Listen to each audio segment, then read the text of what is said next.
আসসালামু আলাইকুম। নতুন একটি ভিডিওতে আপনাদের সবাইকে স্বাগতম। তো আজকের ভিডিওতে আমি আপনাদের একটি শকিং করে একটি তথ্য আপনাদেরকে জানাবো। আসলে যদিও আপনাদের এটা খারাপ লাগবে, বাট তারপর আমাকে এটা বলতে হচ্ছে।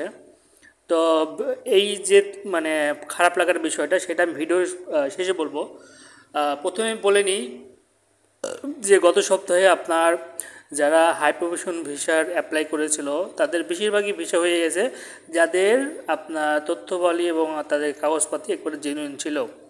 তার মানে আপনার শুধু যারা হাই প্রফেশন ভিসাতে অ্যাপ্লাই করছে তারা কিন্তু খুবই ভালো ভিসা পেয়ে যাচ্ছে। তবে ভ্রমণ ভিসা বলেন, তারপরে ফ্যামিলি ভিসা বলেন, বা আরও যে আউটসাইড যে ভিসাগুলোর মধ্যে শুধু হাই প্রফেশন ভিসা খোলা রয়েছে।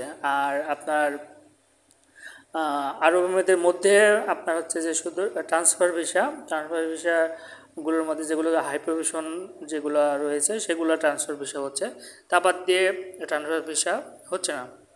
তো একটা শকিং জিনিস আপনাদের এবার শেয়ার করি, সেটা হলো যে অ্যাকচুয়ালি আরব আমিরাতের এখন কোনো শ্রমিকের দরকার নেই।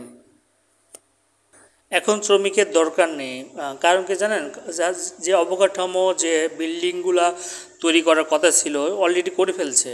ঠিক আছে, তো নতুনভাবে যে কয়টা বিল্ডিং হচ্ছে সেগুলা হয়তো কিছু শ্রমিক লাগতে পারে। মানে আপনার যদি চাহিদা না থাকে তাহলে তো আপনার নেবে না, আপনার হচ্ছে যে সেখানে শ্রমিক নেবে না, এটাই তো বাস্তবতা, তাই না?